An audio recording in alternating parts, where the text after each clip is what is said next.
सगळ्यात एक्सक्लुझिव्ह बातमी तुळजाभवानी देवीच्या तुळजापुरात ड्रग्सचा बाजार सुरू असल्याचा धक्कादायक प्रकार समोर आलाय।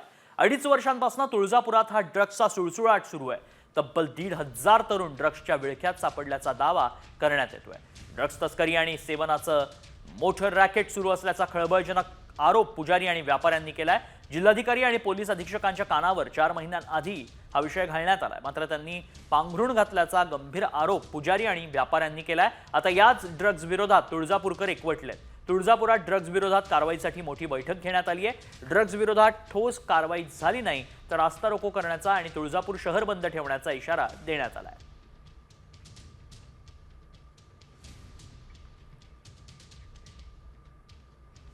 6 महिन्यापासून चालू झालेला आहे। 6 महिन्यापासून हे निदर्शनास आलेलं आहे।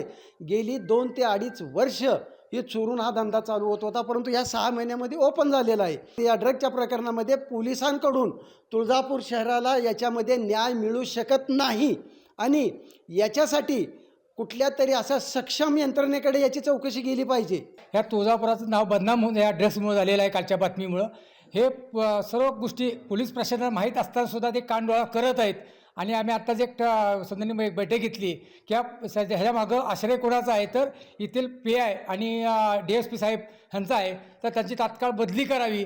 ह्यासाठी आम्ही लवकरच लोकशाही मार्गाने आंदोलन करणार आहोत। तर तुळजापुरात अनेक मुलं ड्रग्सच्या आहारी गेली आहेत। कंट्रोल ठेवायला पोलीस प्रशासन अपयशी ठरल्याचा शिवसेना ठाकरे गटाचे धाराशिवचे खासदार ओमराजे निंबाळकरांनी आरोप केलाय, तर ड्रग्ज माफियांना संपवण्याचं काम करणार असल्याचं धाराशिवचे पालकमंत्री प्रताप सरनाईकांनी म्हटलंय।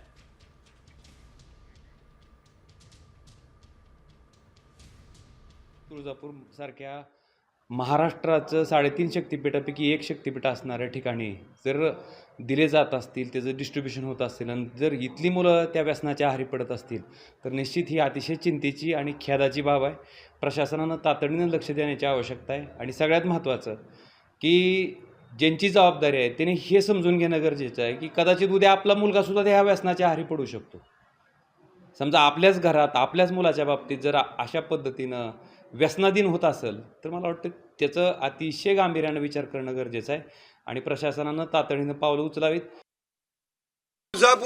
तुळजापूरच नव्हे तर धाराशिव जिल्ह्यामध्ये फार मोठ्या प्रमाणामध्ये ड्रग्सचा व्यापार करणारी मंडळी कार्यान्वित आहे। जी मंडळी ह्या शहरी भागामध्ये होती तीच ह्या ग्रामीण भागामध्ये जाते की काय अशी परिस्थिती निर्माण झालेली। आणि मी उद्या 20 तारखेला तुळजापूरच्या पुजाऱ्यांबरोबर आणि तिथल्या SP बरोबर एक बैठक आयोजित केलेली आहे देवस्थान मंदिराच्याच कार्यालयामध्ये, त्यामुळे त्या संदर्भातला निर्णय होईल। परंतु ह्या राज्यामध्ये ड्रग्स माफी आहेत, त्यांना भुईसपाट करण्याचं काम किंवा त्यांना संपवण्याचं काम राज्यातील पोलीस यंत्रणा करण्याचा प्रयत्न करते आहे।